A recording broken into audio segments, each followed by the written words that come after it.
The church was silent except for my mother-in-law's voice cutting through the air like a blade. She was too weak to survive, just like her mother. Those words hit me harder than any physical blow ever could.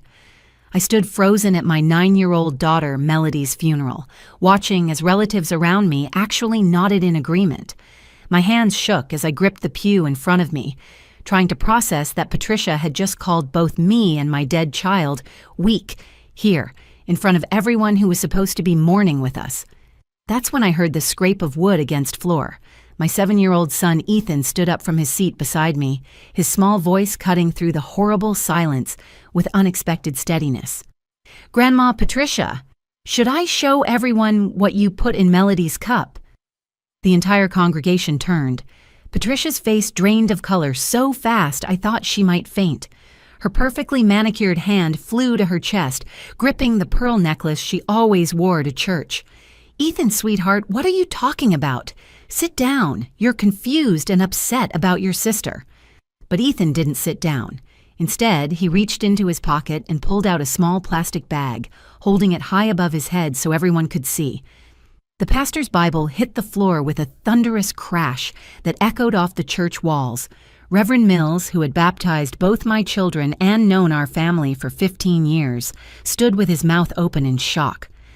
"These are the pills you crushed up and put in her special tea," Ethan announced, his voice growing stronger with each word. "Every single day I watched you do it. I took pictures." David, my husband, jumped to his feet beside me, his face a mask of confusion and growing horror. "Ethan, what are you saying? Mom, what is he talking about?" Patricia's carefully constructed composure cracked like ice under pressure. "That child is lying. He's traumatized. Rachel has poisoned him against me, turned him into a liar just like her."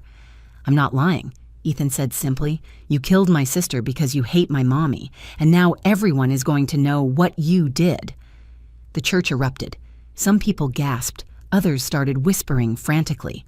Uncle Raymond tried to move toward Ethan, but Pastor Theodore stepped between them, his face grave.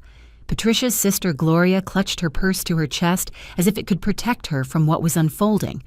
I looked at my brave little boy standing there in his too big funeral suit, the one we'd bought just 3 days ago because nothing in his closet was appropriate for saying goodbye to his sister.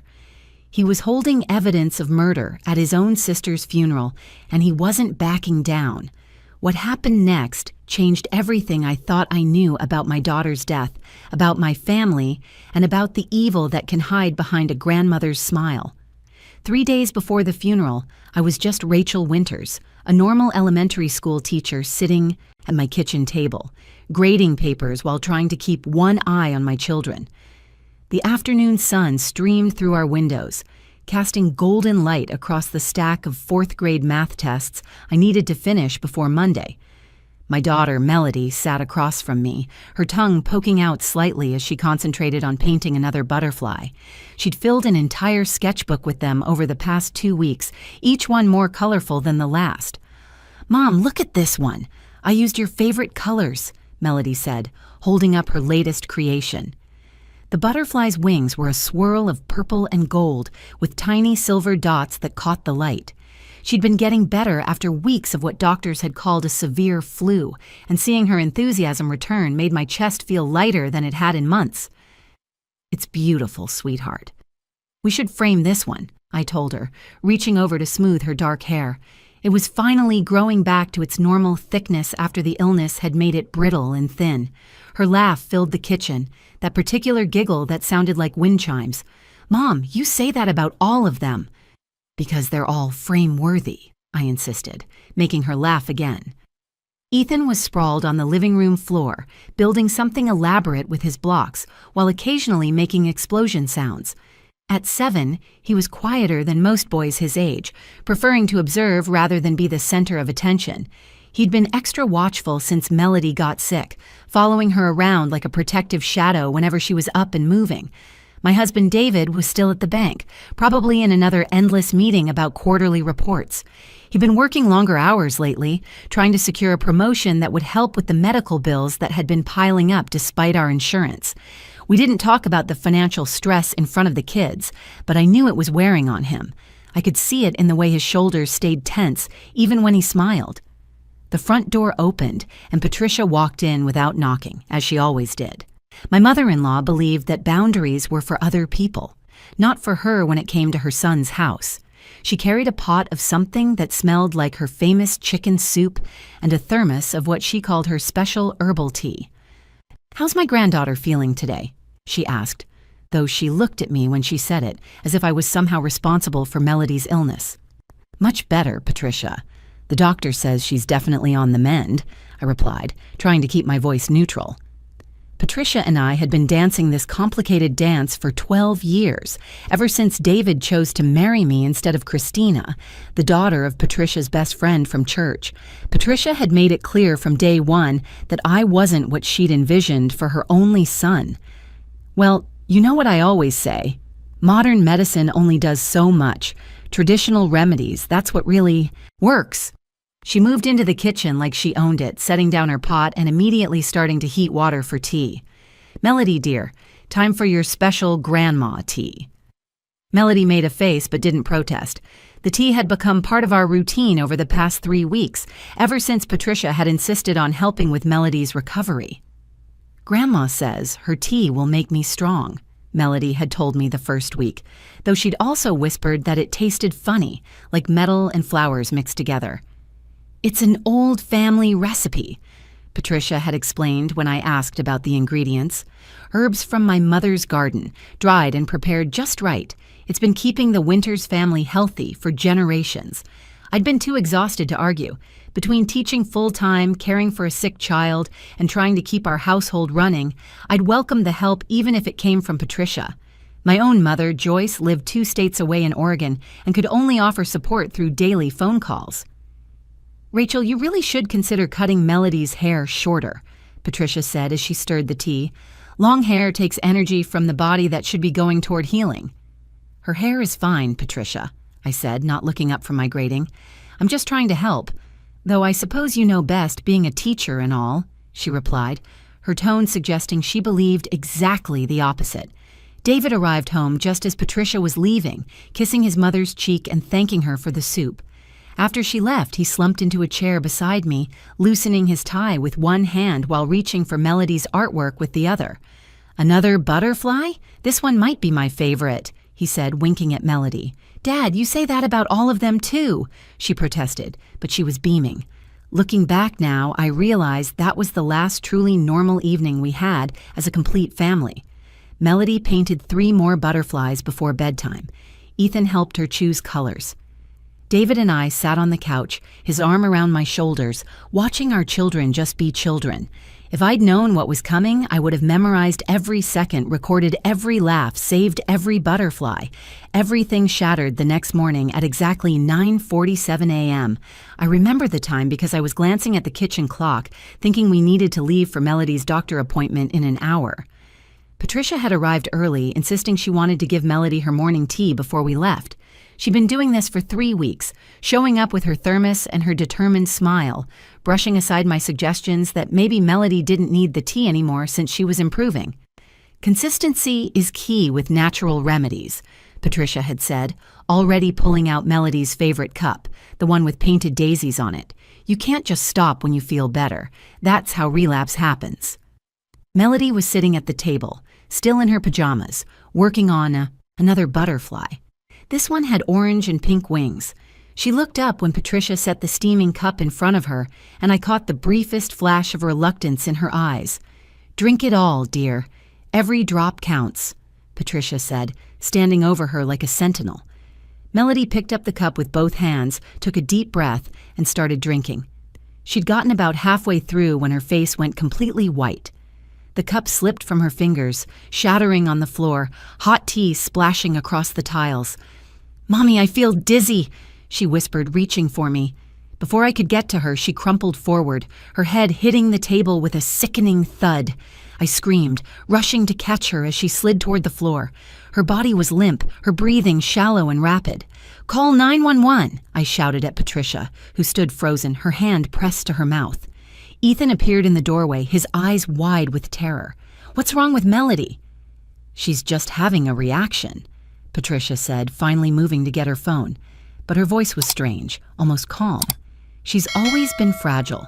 Some children just aren't meant to survive these things. Stop talking and call for help. I was cradling Melody's head in my lap, feeling her pulse race under my fingers. Her skin was clammy and cold. The ambulance arrived in 8 minutes that felt like 8 hours. The paramedics worked with practiced efficiency, checking vitals, starting an IV, loading her onto a gurney.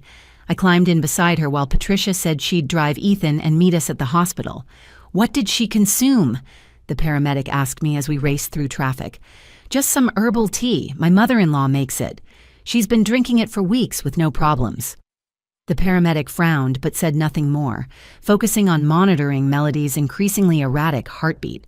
David arrived at the hospital within minutes of us, his face white with panic. What happened? She was fine last night. She was painting. I don't know. She just collapsed after drinking Patricia's tea. Patricia appeared with Ethan, her church friends Gloria and Raymond trailing behind her. These things happen with sick children, she was telling them. I've been saying she wasn't strong enough. That girl inherited too much from her mother's side. Patricia, stop, David said sharply. This isn't the time.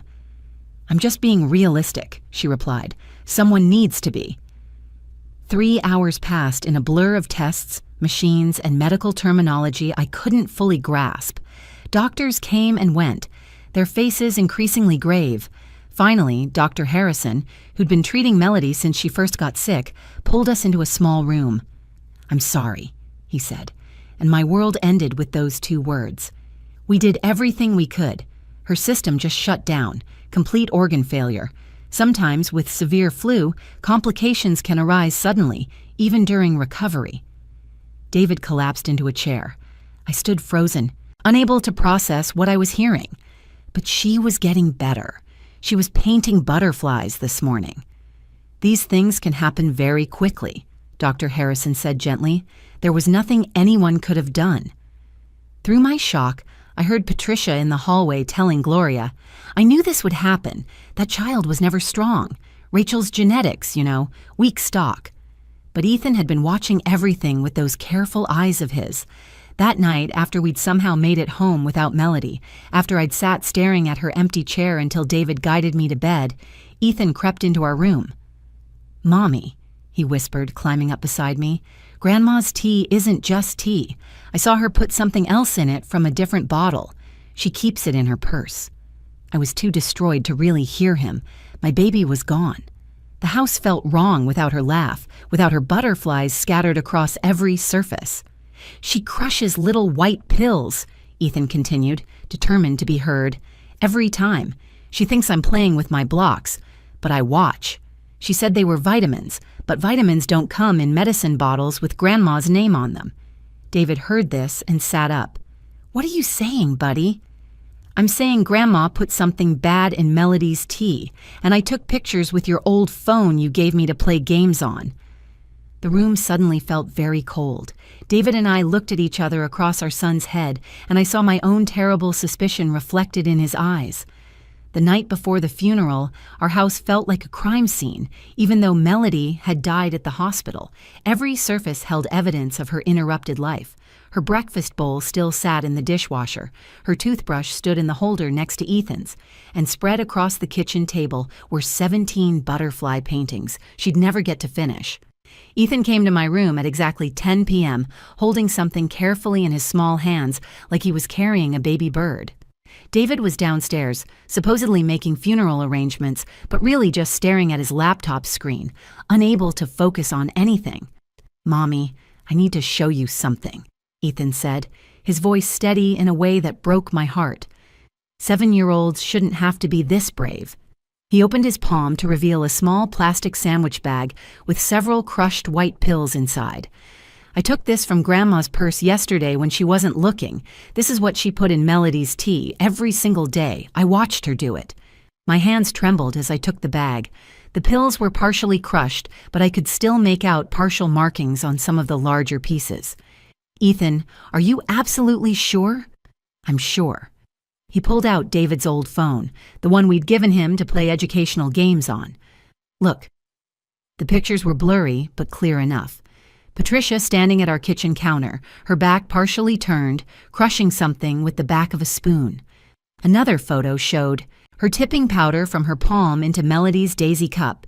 A third caught her stirring the tea with one hand while holding what was clearly a prescription bottle in the other.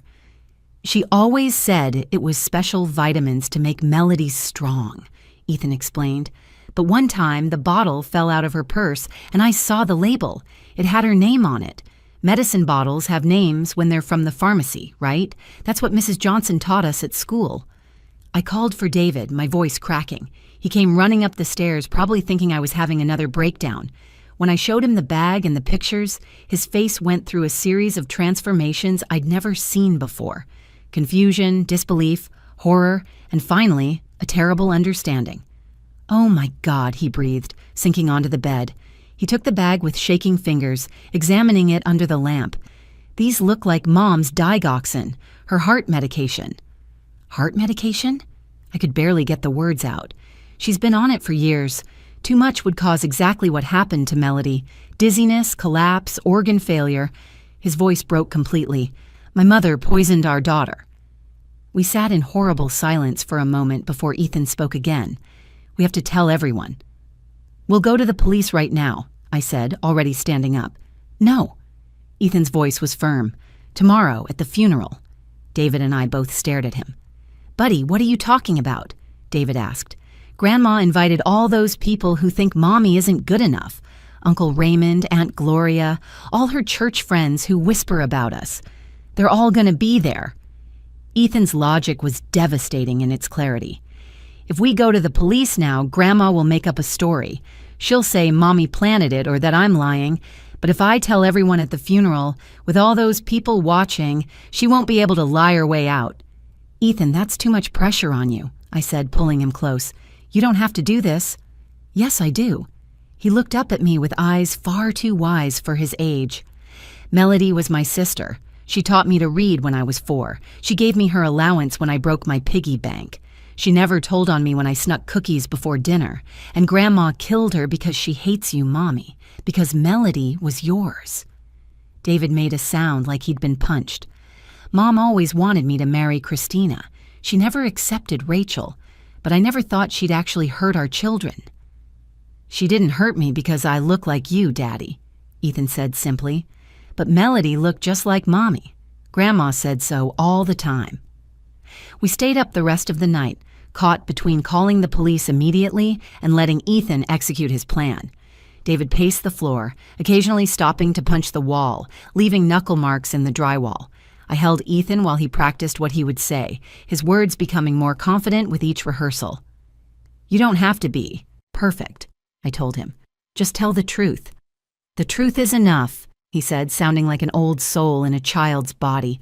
"Grandma taught me that lying is a sin. Tomorrow, everyone will know who the real sinner is." David finally stopped pacing around 3 a.m. "If we do this, if we let Ethan confront her at the funeral, there's no going back. My entire family will implode." "Your family killed our daughter," I reminded him, the words tasting like poison. "I know." He sat down heavily, his head in his hands. "I know. And they all enabled her. All those times they agreed with her about Rachel not being good enough, about our children being weak, they gave her permission in her mind." Ethan fell asleep in my arms around 4 a.m., still clutching the phone with the pictures. David and I sat vigil over him, over the evidence, over the memory of our daughter who died because she had the audacity to look like me. When the sun came up, we dressed in black and prepared to bury one child while the other sought justice. The church was packed with Patricia's carefully curated guest list. She'd taken control of the funeral arrangements while I was catatonic with grief, inviting her entire social circle from the ladies' auxiliary, the church board she'd served on for 20 years, and every relative who'd ever made me feel small at family gatherings. They sat in their pressed black clothes like a jury that had already reached its verdict about me. Patricia stood at the podium in a designer black dress that probably cost more than our monthly mortgage, dabbing at her eyes with a handkerchief, even though I hadn't seen her shed a single genuine tear. Behind her, Melody's white casket was surrounded by flowers Patricia had selected without asking me, all white roses. Melody had loved colorful wildflowers, but Patricia said those weren't appropriate for a proper funeral. My granddaughter was special, Patricia began, her voice carrying that perfect blend of sorrow and strength that she'd perfected over years of church performances. But from the day she was born, I could see she was fragile. Some children are born with strong constitutions, blessed with the resilience that runs in good families for generations. But Melody, sweet as she was, inherited a different kind of constitution. She paused, letting her eyes sweep over the congregation before landing on me. She was too weak to survive, just like her mother. The words hit me like physical blows. I heard Gloria murmur agreement from 2 rows back. Uncle Raymond nodded solemnly, his hand on his wife's knee. Other relatives, people who'd watched my children grow up, were actually nodding along as if Patricia was delivering some profound truth instead of spitting on my daughter's memory. Some bloodlines, Patricia continued, simply aren't strong enough for this world. It's not anyone's fault, it's just biology. Nature has its way of correcting imbalances. That's when Ethan stood up. The movement was so sudden and decisive that everyone turned. My 7-year-old son, in his too big suit with his carefully combed hair, stood with his shoulders back and his chin raised. He looked exactly like David in that moment, but with my determination burning in his eyes. "Grandma Patricia," his voice rang out clear and strong, "should I show everyone what you put in Melody's cup?" The entire church went silent. Patricia's face drained of color so completely that the makeup she'd carefully applied stood out like a mask. Her hand clutched the podium for support. "Ethan, sweetheart, you're confused. You're grieving. Please sit down." "I'm not confused." Ethan pulled the plastic bag from his pocket, holding it high above his head. "These are your heart pills, your digoxin. You crush them up and put them in Melody's special tea every single day." Pastor Theodore's Bible crashed to the floor. The sound echoed through the sanctuary like thunder. Several people gasped. Gloria's hand flew to her mouth. "That's absurd." Patricia's voice cracked, losing its polished tone. "David, control your son. He's obviously traumatized." But Ethan kept going. "I have pictures on Dad's old phone. You crushing the pills, you putting them in her cup, you stirring them in while telling Melody it would make her strong." "You lying little brat!" Patricia shrieked, starting to move toward him. David stood up, blocking her path. "Mom, is it true?" "Of course it's not true. This child has been poisoned against me by that woman." She pointed at me with a shaking finger. "She's turned him into a liar just like her." "Then you won't mind if we test these pills," Ethan said calmly, "or check the pharmacy records to see how many refills you got. Daddy said you only need 1 pill a day, but you've been getting refills every 2 weeks. Uncle Raymond tried to move toward Ethan, his face red with anger. "How dare you disrespect your grandmother at your sister's funeral?" Pastor Theodore stepped between them, his voice commanding. "Nobody moves. This is a serious accusation." He looked at Patricia, his expression grave. "Patricia, if this child is lying, we can easily prove it. Let's see the pills." "This is ridiculous," Patricia screamed, but her mask was slipping. "I don't have to prove anything to anyone. I've been a member of this church since before most of you were born." "You killed my sister because you hate my mommy," Ethan said, his voice steady but tears now streaming down his face. "You said she wasn't good enough for Daddy. You said her blood was weak. You said it all the time when you thought I wasn't listening. But I heard everything. I saw everything." "She wasn't good enough." Patricia suddenly exploded, her careful facade completely shattered. "I told David not to marry her.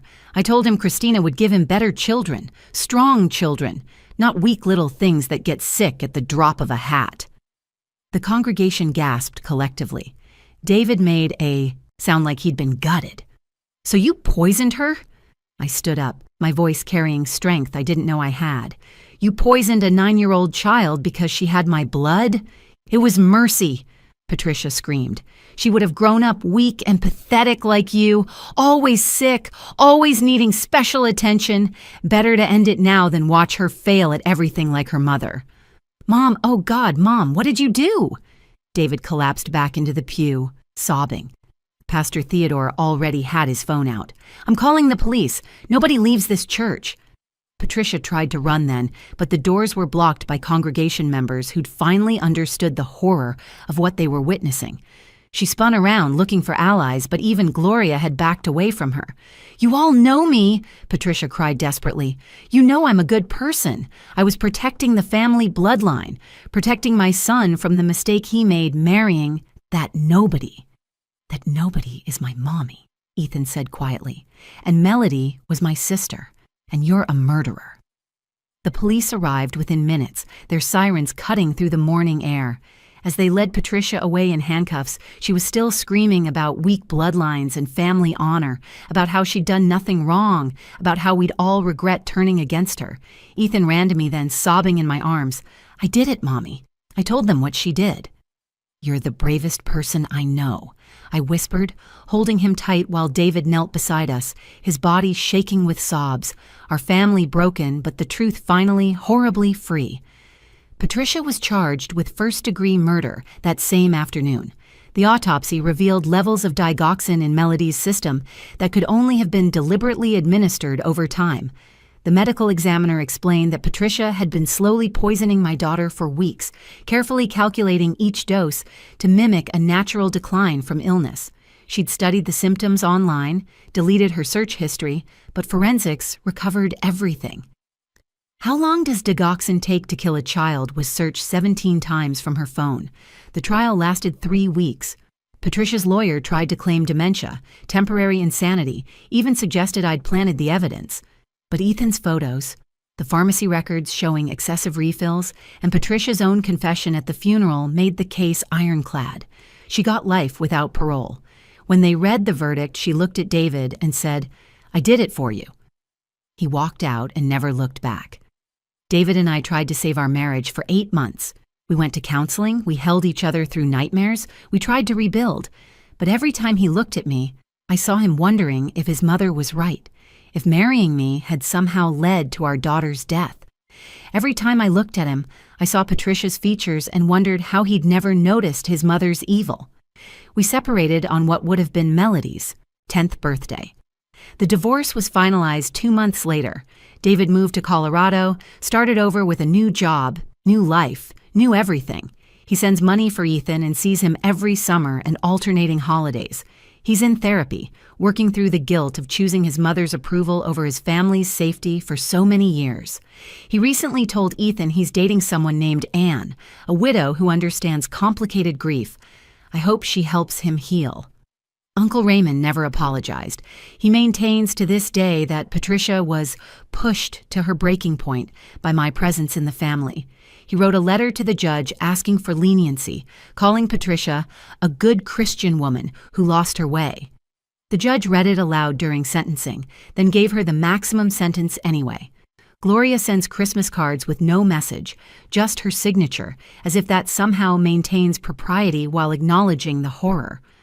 My mother, Joyce, sold her house in Oregon and moved 3 blocks away from us. She never once said, "I told you so," though we both know she'd sensed something dark in Patricia from the beginning.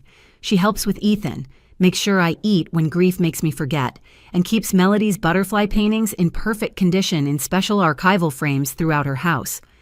Ethan started therapy the week after the funeral. Dr. Martinez, a child psychologist who specializes in trauma, told me Ethan showed remarkable resilience, but needed to process being the one who exposed a family murder. For 6 months, Ethan barely spoke, except in therapy. Then one day, he came home from school and said, "Melody would want me to paint butterflies." We bought art supplies that afternoon. His butterflies are different from hers, more geometric, more precise, but equally beautiful. He's 11 now and wants to be a detective when he grows up. "So bad people can't hide behind smiles," he says. He's the top student in his class, observant to the point where his teachers call him unusually perceptive. He sees a therapist once a month now, down from weekly. Dr. Martinez says he's processing everything in a healthy way, but he'll always carry the weight of being the one who had to save his family from itself. We planted a butterfly garden at Melody's grave, using seeds from wildflowers, not the white roses Patricia would have chosen. Every spring, when the monarchs migrate through, Ethan and I sit there and tell her about our lives. He tells her about his grades, his friends. The boy who tried to bully him until Ethan calmly explained he'd testified in a murder trial and wasn't scared of middle school drama. I tell her about my new job at a different school, about the butterfly tattoo I got with her initials, about how I'm learning to trust again. Some nights I wake up in a cold sweat, wondering what signs I missed. How many cups of tea did I watch her drink?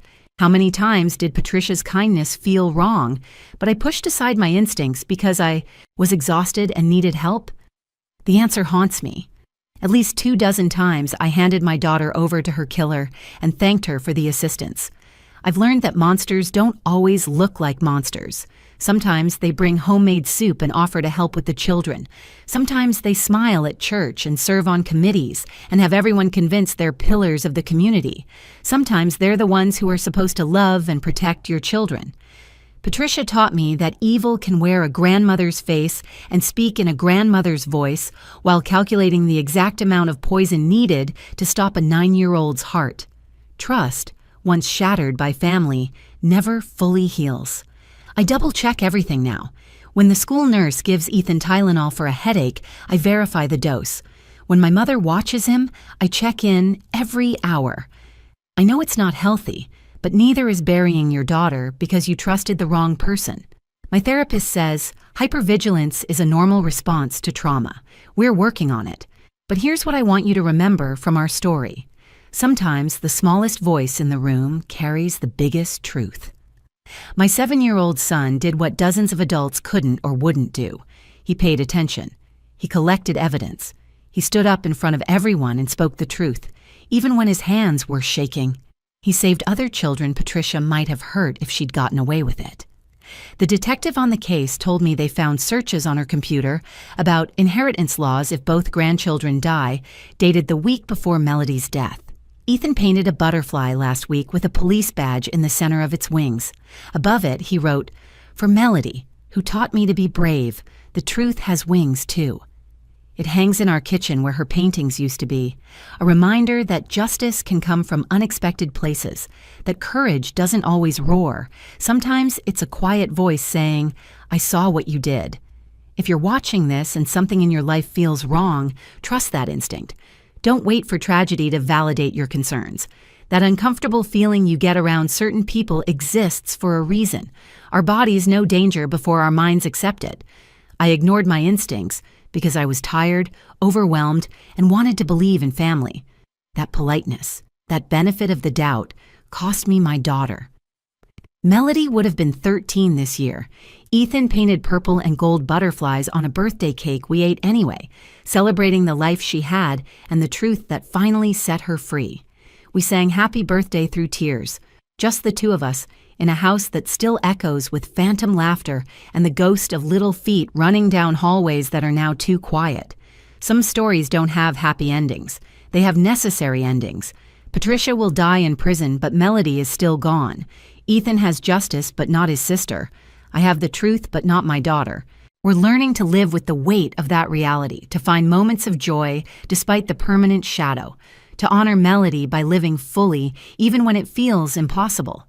The butterflies return every spring. Monarchs, painted ladies, swallowtails. They fill our garden with colors Melody would have loved. Ethan and I watch them and remember a girl who painted wings before she grew her own. If this story moved you, please share it. Someone in your life might need to hear that it's okay to question family, to trust children when they speak up, to believe that evil can hide behind familiar faces. Leave a comment about a time you wished you'd trusted your instincts, and subscribe to this channel for more stories about finding truth in the darkest places. Thank you for listening to Melody's story. May her butterflies remind you to pay attention, to protect the innocent, and to speak up when something isn't right, no matter who you're speaking against.